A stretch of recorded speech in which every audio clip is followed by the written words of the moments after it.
मेरे बाबा। आप है साथ में, आप है पास में, आप है साथ में, आप है पास में, फिर भी प्यार से तुमको पुकारा करूं मेरे बाबा। फिर भी प्यार से तुमको पुकारा करूं मेरे बाबा, मेरे बाबा।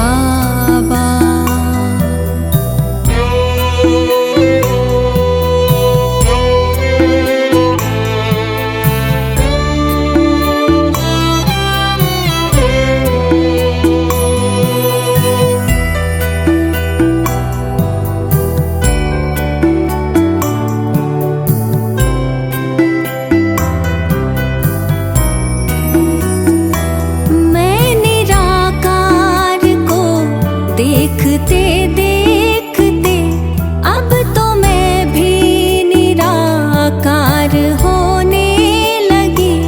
ज्योति बिंदु मेरे आपके ध्यान में, देह दुनिया का मैं भान खोने लगी।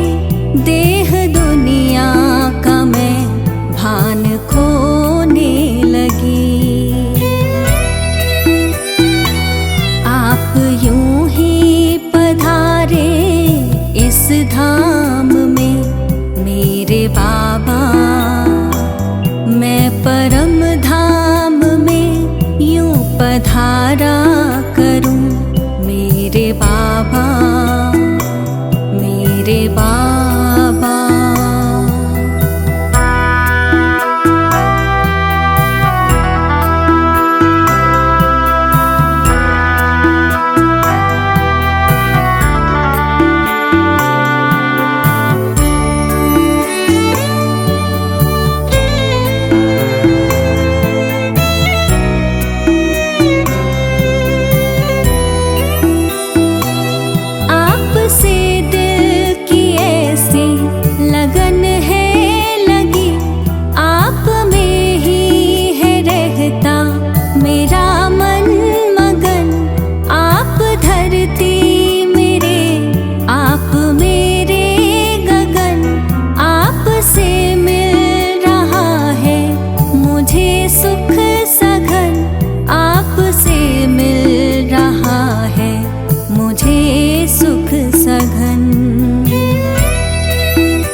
अपना सर्वस्व वारा सदा मेरे बाबा।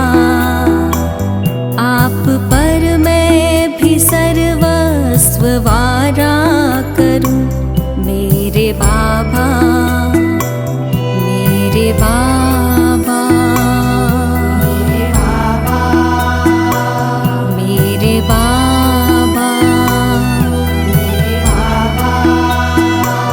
मेरे बाबा।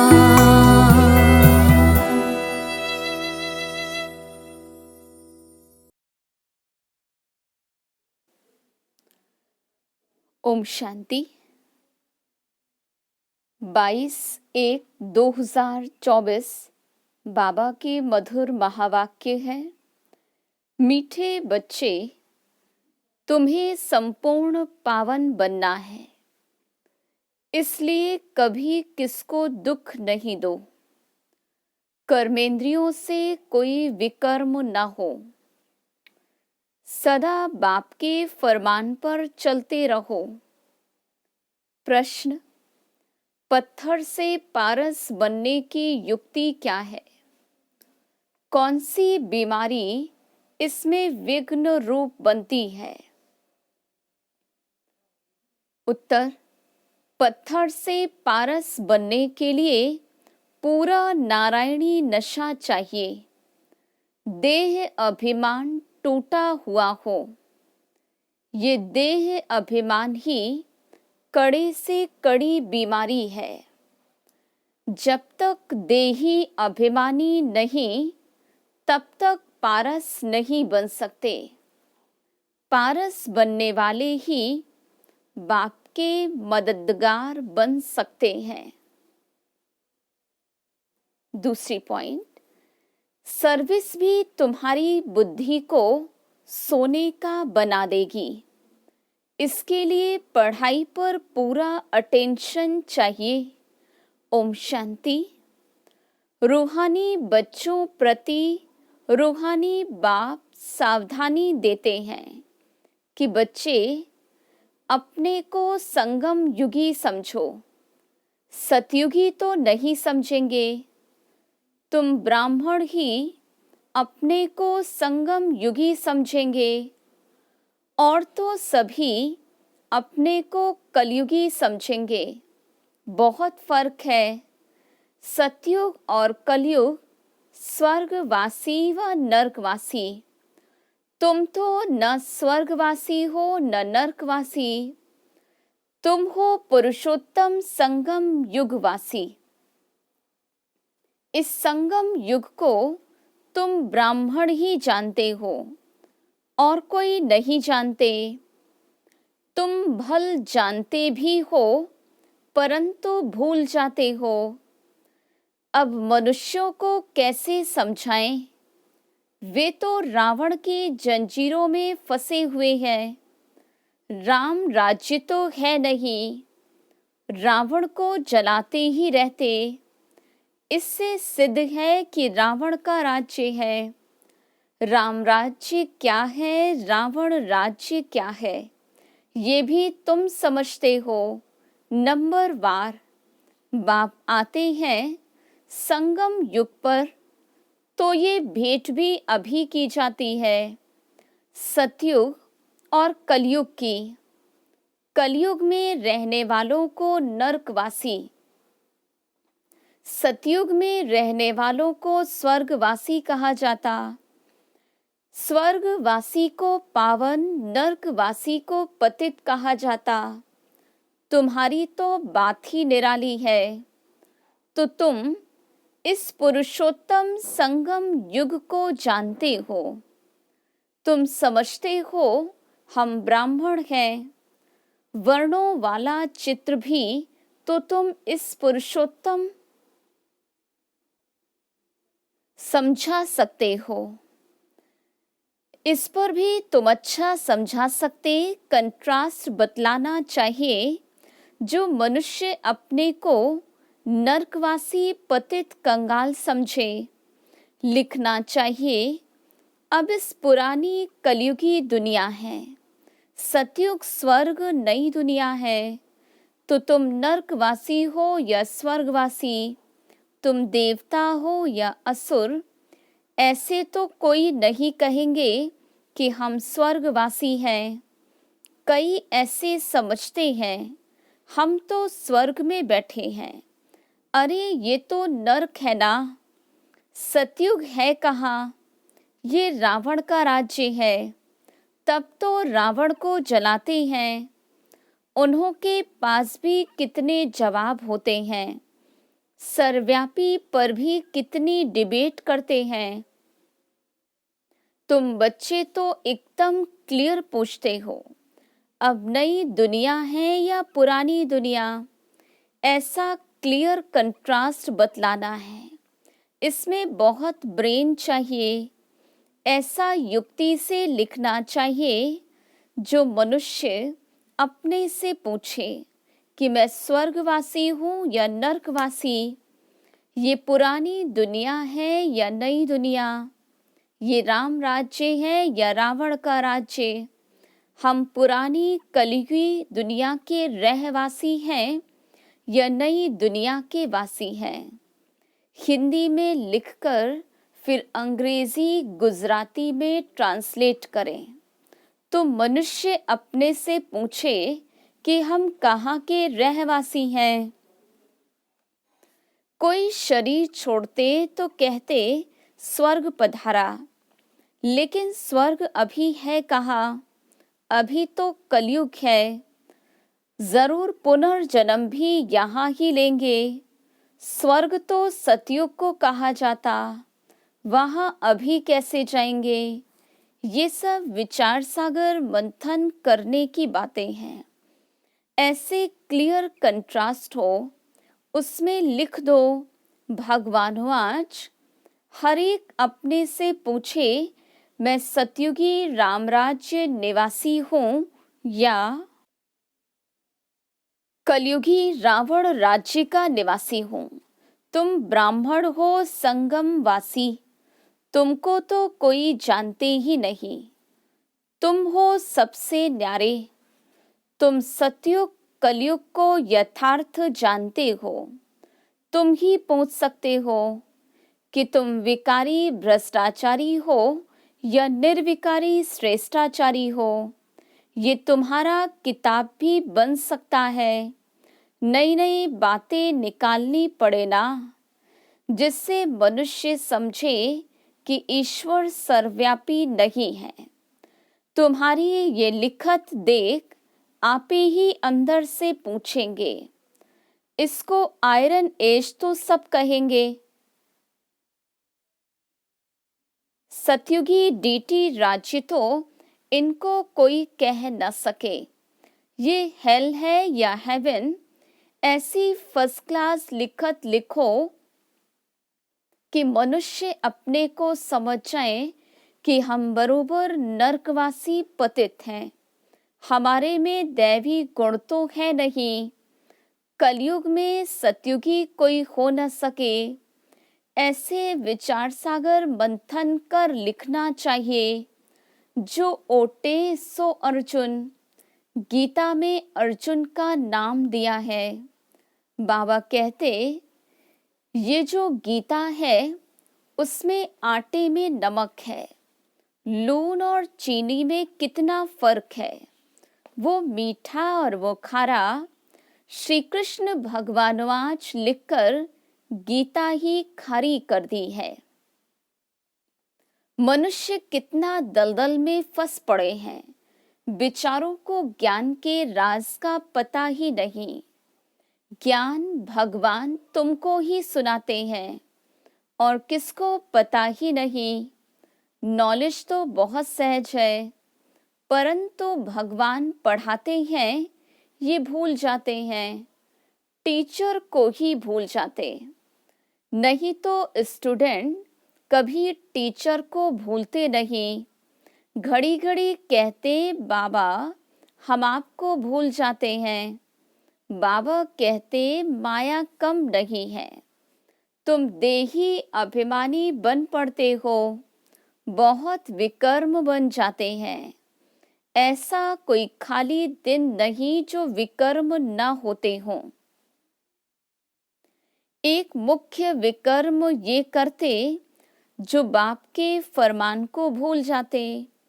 बाबा फरमान करते हैं, मन बना भव, अपने को आत्मा समझो। ये फरमान मानते नहीं तो जरूर विकर्म ही होगा, बहुत पाप हो जाते हैं। बाप का फरमान बहुत सहज भी है तो कड़ा भी है। कितना भी माथा मारे फिर भी भूल जाते हैं, क्योंकि आधा कल्प का देह अभिमान है ना। 5 मिनट भी यथार्थ रीति याद में बैठ नहीं सकते। अगर सारा दिन याद में रहे तो फिर कर्मातीत अवस्था हो जाए। बाबा ने समझाया, इसमें मेहनत है। तुम वो जिस्मानी पढ़ाई तो अच्छी रीति पढ़ते हो, हिस्ट्री ज्योग्राफी पढ़ने की कितनी प्रैक्टिस है, परंतु याद की यात्रा का बिल्कुल ही अभ्यास नहीं। अपने को आत्मा समझ बाप को याद करना, ये है नई बात। विवेक कहता है, ऐसी बात को तो अच्छी रीति याद करना चाहिए। थोड़ा टाइम निकाल रोटी टुक्कड़ खाते हैं, वह भी बाबा की याद में। जितना याद में रहेंगे उतना पावन बनेंगे। ऐसे बहुत बच्चे हैं जिनके पास इतने पैसे हैं जो ब्याज मिलता रहे। बाप को याद करते रोटी टुक्कड़ खाते रहे बस, परंतु माया याद करने नहीं देती। कल पहले जिसने जितना पुरुषार्थ किया है उतना ही करेंगे। टाइम लगता है, कोई जल्दी दौड़ी लगाकर पहुंच जाए ये हो न सके। इसमें तो दो बाप हैं। बेहद के बाप को अपना शरीर तो है नहीं, वो इनमें प्रवेश होकर बात करते हैं। तो बाबा की श्रीमत पर चलना चाहिए। बाप बच्चों को ये श्रीमत देते हैं कि देह सहित सब धर्म छोड़ अपने को आत्मा समझो। तुम पवित्र आए थे, 84 जन्म लेते लेते तुम्हारी आत्मा पतित बनी है। अब पावन बनने के लिए श्रीमत पर चलो। तब तो बाप गारंटी करते हैं तुम्हारे पाप कट जाएंगे, तुम्हारी आत्मा कंचन बन जाएगी, फिर वहाँ देह भी कंचन मिलेगी। तो इस कुल का होगा, वो तुम्हारी बातें सुनकर सोच में पड़ जाएगा, कहेगा तुम्हारी बात तो ठीक है, पावन बनना है तो किसको दुख नहीं देना है। मनसा वाचा कर्मणा पवित्र बनना है। मनसा में तूफान आएंगे, तुम बेहद की बादशाही लेते हो ना। तुम भल सच बताओ या ना बताओ, परंतु बाबा खुद कहते हैं माया के बहुत विकल्प आएंगे, परंतु कर्मेंद्रियों से कभी विकर्म नहीं करना। कर्मेंद्रियों से कोई पाप कर्म नहीं करना। तो ये कंट्रास्ट की बातें अच्छी रीति लिखनी चाहिए। श्री कृष्ण पूरे 84 जन्म लेते हैं और शिव पुनर्जन्म नहीं लेते। वो सर्वगुण संपन्न देवता ये तो है ही बाप। तुमने देखा है पांडवों के चित्र कितने बड़े बड़े बनाए। इसका मतलब है कि वह इतनी बड़ी विशाल बुद्धि वाले थे। बुद्धि बड़ी थी, उन्होंने फिर शरीर को बड़ा बना दिया। तुम्हारी जैसी विशाल बुद्धि और कोई को हो न सके। तुम्हारी है ईश्वरीय बुद्धि। भक्ति में कितने बड़े बड़े चित्र बनाकर पैसे बर्बाद करते, कितने वेद शास्त्र उपनिषद बनाए कितना खर्चा करते। बाबा कहते तुम कितने पैसे गवाते आए हो। बेहद का बाप उलाहना देते हैं, तुम फील करते हो। बाबा ने पैसे बहुत दिए, राजयोग सिखलाकर राजाओं का राजा बनाया। वो जिस्मानी पढ़ाई पढ़कर बैरिस्टर आदि बनते, फिर उससे कमाई होती है। इसलिए कहा जाता नॉलेज सोर्स ऑफ इनकम। ये ईश्वरीय पढ़ाई भी सोर्स ऑफ इनकम है, जिनसे बेहद की बादशाही मिलती है। भागवत रामायण आदि में भी कोई नॉलेज नहीं, एम ऑब्जेक्ट ही बिल्कुल नहीं। बाप तो नॉलेजफुल है, वो बैठ बच्चों को समझाते हैं। ये है बिल्कुल नई पढ़ाई। वह भी कौन पढ़ाते हैं? भगवान। नई दुनिया का मालिक बनाने के लिए पढ़ाते हैं। इन लक्ष्मी नारायण ने ये पढ़ाई से ऊंचा पद पाया। कहाँ राजाई कहाँ प्रजा। कोई की तकदीर खुल जाए तो बेड़ा पार है। स्टूडेंट समझ सकते हैं कि हम पढ़ते हैं और फिर पढ़ा सकते हैं या नहीं। पढ़ाई पर पूरा अटेंशन रखना चाहिए। पत्थर बुद्धि होने के कारण कुछ भी समझते ही नहीं। तुमको बनना है सोने की बुद्धि, वह उन्हों की बनेगी जो सर्विस में रहेंगे। बैच पर भी किसको समझा सकते हैं? बेहद के बाप से बेहद का वर्षा लो। भारत स्वर्ग था ना, कल की बात है। कहाँ 5000 वर्ष की बात, कहाँ लाखों वर्ष की बात। कितना फर्क है। तुम समझाते हो तो भी समझते नहीं, जैसे बिल्कुल ही पत्थर बुद्धि है।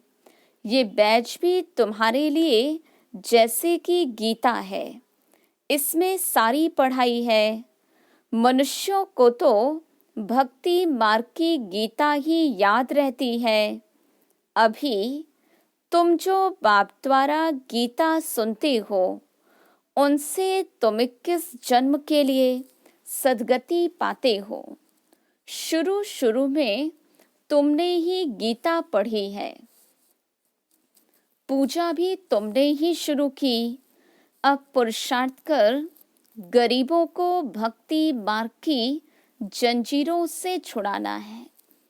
कोई न कोई को समझाते रहो, उसमें से एक तो निकलेंगे। अगर 5-6 इकट्ठे आते हैं तो कोशिश कर अलग अलग फॉर्म भराए, अलग अलग समझाना चाहिए। नहीं तो उन्हों में एक भी ऐसा होगा तो औरों को खराब कर देगा। फॉर्म तो ज़रूर भराओ, 1-2 का देखे भी नहीं तो वो समझ सकेंगे। ये सब युक्तियाँ चाहिए, तब तुम सक्सेसफुल हो जाएंगे। बाप भी व्यापारी है, जो होशियार होंगे वो अच्छा व्यापार करेंगे। बाप कितना फायदे में ले जाते हैं। झुंड इकट्ठा आए तो बोलो फॉर्म अलग अलग भरना है। अगर सब रिलीजियस माइंडेड हों तो इकट्ठा बिठाकर पूछना चाहिए, गीता पढ़ी है, देवताओं को मानते हो? बाबा ने कहा भक्तों को ही सुनाना है। हमारे भक्त और देवताओं के भक्त व जल्दी समझेंगे। पत्थर को पारस बनाना कोई मासी का घर नहीं। देह अभिमान कड़े से कड़ी बहुत गंदी बीमारी है। जब तक देह अभिमान नहीं टूटा है, तब तक सुधरना बड़ा मुश्किल। इसमें तो पूरा नारायणी नशा चाहिए। हम अशरीरी आए, अशरीरी बनकर जाना है। यहाँ क्या रखा है? बाबा ने कहा मुझे याद करो। इसमें ही मेहनत है, बड़ी मंजिल है, चलन से मालूम पड़ता है। ये अच्छे मददगार बनेंगे कल पहले मिसल। अच्छा, मीठे मीठे सिकिलधे बच्चों प्रति माता पिता बाप दादा का याद प्यार और गुड मॉर्निंग। रूहानी बाप की रूहानी बच्चों को नमस्ते। हम रूहानी बच्चों की रूहानी बाप दादा को याद प्यार, गुड मॉर्निंग और नमस्ते। धारणा के लिए मुख्य सार। पहली पॉइंट, मनसा वाचा कर्मणा पवित्र रहना है। कर्मेंद्रियों से कोई विकर्म न हो, इसकी संभाल करनी है। आत्मा को कंचन बनाने के लिए याद में जरूर रहना है। दूसरी पॉइंट, देह अभिमान की कड़ी बीमारी से छूटने के लिए नारायणी नशे में रहना है। अभ्यास करो। हम अशरीरी आए थे, अभी अशरीरी बनकर वापस घर जाना है। वरदान, योग करने और कराने की योग्यता के साथ साथ प्रयोगी आत्मा भव। बाप दादा ने देखा बच्चे योग करने और कराने दोनों में होशियार हैं, तो जैसे योग करने कराने में योग्य हो, ऐसे प्रयोग करने में योग्य बनो और बनाओ। अभी प्रयोगी जीवन की आवश्यकता है। सबसे पहले चेक करो कि अपने संस्कार परिवर्तन में कहाँ तक प्रयोगी बने हैं, क्योंकि श्रेष्ठ संस्कार ही श्रेष्ठ संसार के रचना की नींव है। अगर नींव मजबूत है तो अन्य सब बातें स्वतः मजबूत हुई पड़ी हैं। स्लोगन: अनुभवी आत्माएं कभी वायुमंडल व संग के रंग में नहीं आ सकते। ओम शांति।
सागर को तैर, हाथ में हाथ लिए बाबा के चलो करे हमसे।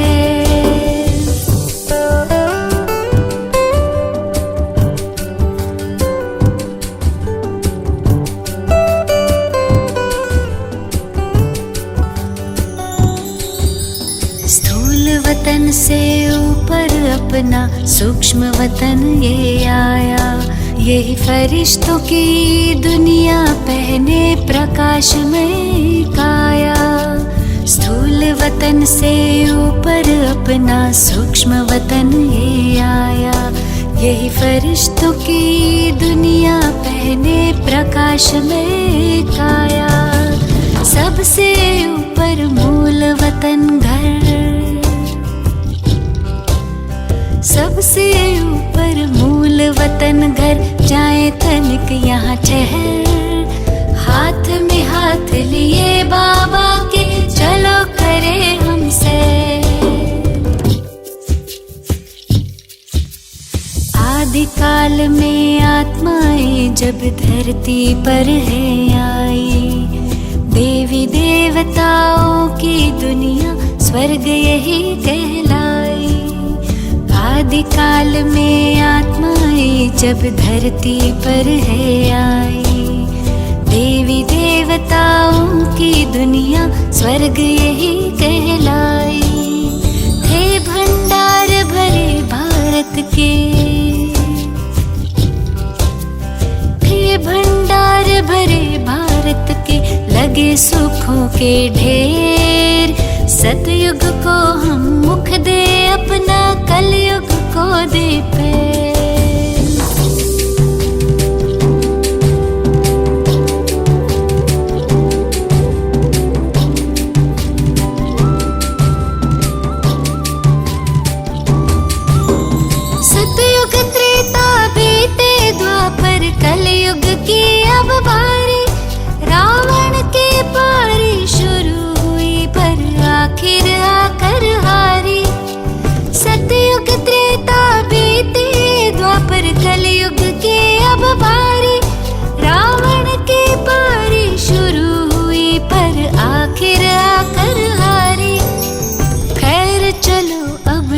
लौट चले घर।